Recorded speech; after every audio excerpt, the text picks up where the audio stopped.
সুপ্রিয় দর্শক, আজকে যে ইস্যুটি নিয়ে কথা বলবো সেই ইস্যুটি হলো যে আপনারা নতুন একটি পর্ব, এটা সপ্তাহে 2 দিন করব আমি।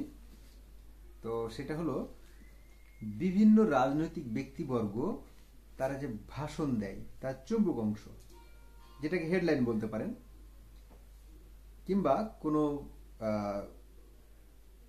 ব্যক্তিত্ব, বুদ্ধিজীবী, কোনো রাজনৈতিক ব্যক্তিত্ব, অনেকের ছাত্র প্রতিনিধি ইত্যাদি সবার বক্তব্যগুলোকে একখানে করে একটা পর্ব করব। পর্বটার নাম কি দেওয়া যায় আপনারা একটু মন্তব্যের ঘরে জানান তো প্লিজ। তো পর্বটা শুরু করছি। তো একটি মন্তব্য দিয়ে শুরু করি, বুঝতে পারবেন কি ধরনের হতে যাচ্ছে। একটি ইসলামী দল আগস্টের পর ব্যাংক লুট করেছে, এটা জনাব রুহুল কবির রিজভী সাহেব বলেছেন আর কি। জামায়াতের অতীত ইতিহাস ধরে টান দিলে বাংলাদেশে থাকতে পারবেন না। বিএনপির একজন প্রভাবশালী নেতা, উনি নামটা আমি জাস্ট ভুলে গেলাম, এখন টেলিভিশন থেকে নেওয়া এই চুম্বক অংশটা। রাষ্ট্রীয় গোয়েন্দা সংস্থা একটি রাজনৈতিক দল গঠনের প্রচেষ্টা চালাচ্ছে, এটাও রুহুল কবির রিজভী সাহেব বলেছেন। প্রেক্ষাপটটা ইঙ্গিত করেছেন বৈষম্য বিরোধী ছাত্র আন্দোলনের যে একটা রাজনৈতিক দল আত্মপ্রকাশ করতে যাচ্ছে সেটাকে কেন্দ্র করে। 24-এর মুক্তিযোদ্ধা তরুণদের দিয়ে দেশ চলবে, এটা জামায়াতে ইসলামের আমির, অর্থাৎ আমিরে জামায়াত এটা বলেছেন কথাটা। 24-এর মুক্তিযোদ্ধা তরুণদের দিয়ে দেশ চলবে, তারা হয়তো চালাতে চান না, মানে জামায়াত ইসলাম হয়তো বা তারা হয়তো নির্বাচন আসবে, কিন্তু তারা হয়তো বা নির্বাচনে তাদের এই কনফিডেন্টটা নেই। আমার মনে হচ্ছে যে তারা একক ক্ষমতায় তারা নির্বাচিত হয়ে আসতে পারবে, তাদের এই কনফিডেন্টটা নেই। এটা তারাও নিজেরও বুঝেছে, এবং এটা বুঝেছে বিধায় ছাত্রদের সাথে তারা তাল মিলিয়ে কথা বলছে, তাই না? বিষয়টা কেমন একটু মিলে যাচ্ছে না বিষয়টা, এমনটা মনে হয়। এরপরে এমন কিছু কথা বলা উচিত নয় যাতে ঐক্য নষ্ট হয়, এটা ফারুক সাহেব বলেছেন আর কি, বিএনপি নেতা। ভোটারের বয়স 17 করার কাজ নির্বাচন কমিশনার এর কাজ। এটা হচ্ছে প্রধান উপদেষ্টাকে মির্জা ফখরুল ইসলামের বলা একটি কথা আর কি। প্রেক্ষাপটটা ছিল যখন মাননীয় প্রধান উপদেষ্টা ডক্টর ইউনূস স্যার যখন বলেছেন ভোটার হওয়ার বয়স 17 হওয়া উচিত, যখন এই কথা বলেছেন তখন জনাব ফখরুল এই কথাটা বলেছেন আর কি। ছাত্র জনতার আন্দোলনকে নিজেদের করে নিতে চাই বৈষম্য বিরোধীরা, মির্জা আব্বাসের এটি মন্তব্য। জামায়াত ঘোলা পানিতে মাছ শিকার করছে, এটা রিজভী সাহেবের একটি বক্তব্য। সেদিন ওই বক্তব্যটাতে বেশ ঝাঁঝালো বক্তব্য একটি দিয়েছেন, লম্বা একটা বক্তব্য। অনির্বাচিত সরকারের হাতে দিনের পর দিন দেশ চালাতে দিতে পারি না, এটা মির্জা ফখরুল ইসলাম বলেছেন। কারা পায়ের রগ কাটে জনগণ তা চেনে, এটা রিজভী সাহেব বলেছেন। শেখ হাসিনাকে ফাঁসির কাস্টে ঝুলাতেই হবে, এটা আমাদের মাননীয় তথ্য উপদেষ্টার একটা বাণী বা বক্তব্যের চুম্বক অংশ। বিএনপির করণীয়,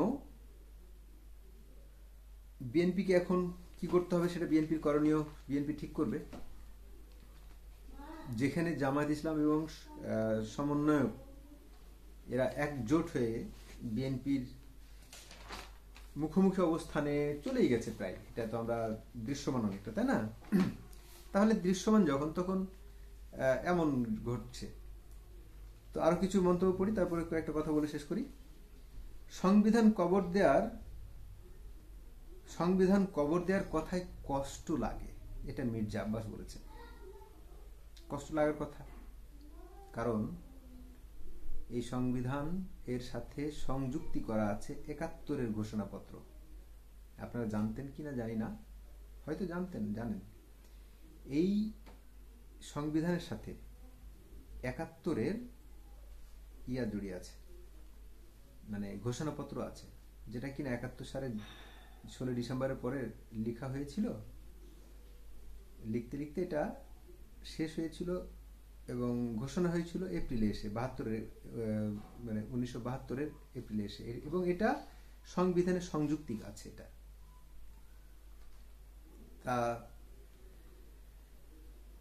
দখল নয় ইসলামী ব্যাংক, মায়ের কোলে ফিরেছে। এই কথাটা ওই যে রুহুল কবির রিজভী বলেছিলেন যে একটি ইসলামী দল ইসলামী ব্যাংক দখল করেছে, সেই প্রেক্ষিতে ডক্টর শফিকুর রহমান এই কথাটি বলেছেন, আমির জামাত। দখল নয় ইসলামী ব্যাংক, মায়ের কোলে ফিরেছে, মানে তারা যদি এটা টেক আপ করে তাহলে এটা মায়ের কোল। ও আচ্ছা, হতে পারে। জুলাই বিপ্লব ঘোষণাপত্রের সঙ্গে সরকারের কোনো সম্পর্ক নেই, এটা কে বলেছেন? প্রেস সচিব। অর্থাৎ জুলাই বিপ্লব ঘোষণাপত্রের সঙ্গে সরকারের কোনো সম্পর্ক নেই, প্রেস সচিব। 31 ডিসেম্বর শহীদ মিনার, 36 জুলাই এসে মিলিত হোক 31 ডিসেম্বরে, এটা আসিফ মোহাম্মদ সজীব ভূঁইয়া বলেছেন আর কি। জুলাই বিপ্লবের ঘোষণাপত্র 31 ডিসেম্বর 2024 বিকেল 3টা, কেন্দ্র শহীদ মিনার। এটি একজন উপদেষ্টার, সম্ভবত নাহিদ ইসলামের, এটি সম্ভবত, আমি হয়তো ভুলে গেছি, এরকম হবে। আমরা যেন ৭১-কে ভুলে না যাই, ফখরুল সাহেব, খুব গুরুত্বপূর্ণ কথা, মাথায় রাখেন। সচিবালয় আগুনের পিছনে আওয়ামী লীগ আছে, এটা আমি বিশ্বাস করি না। কেন বিশ্বাস করি না আমি তা বলছি। যে আওয়ামী লীগের একটা লোককেও আপনারা খুঁজে পাচ্ছেন না, ওই দিন সচিবালয় বন্ধ ছিল, তারা আসলো কোত্থেকে? তারা কি প্যারাশুট দিয়ে এসে নেমে আগুন দিল? আপনারা আপনাদের ব্যর্থতা ঢাকার জন্য আপনারা কল্পিত একটা গোষ্ঠীর উপরও মন গড়া দায় চাপাচ্ছেন। এটা সম্মানিত জ্যেষ্ঠ সাংবাদিক মাসুদ কামাল সাহেবের একটি বক্তব্য। তো ফ্যাক্ট কি এটা? আসলে এটাই হতে পারে, নাও হতে পারে। ইনভেস্টিগেশন তো আজকে দেওয়ার কথা ছিল মনে হয়, নাকি, বা তদন্ত রিপোর্ট দেওয়ার কথা ছিল না? তো সেটা দেখি কি অবস্থা এবং কি আছে ওখানে।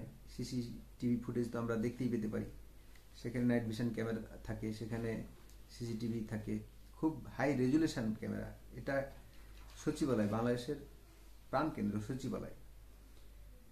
তো আসলে অনেক কিছু নিয়ে অনেক কথা বলার আছে, আরও বলবো। তো ভিডিওটি দীর্ঘ হয়ে গেল। সুপ্রিয় দর্শক, ভালো থাকবেন এই অপেক্ষায়। আজকের মতো এখানেই, কথা হবে অন্য কোনো ভিডিওতে। ভিডিওটি অনুগ্রহ করে সাবস্ক্রাইব করবেন, শেয়ার করবেন এবং সাথে থাকবেন। আসসালামু আলাইকুম রহমতুল্লাহ।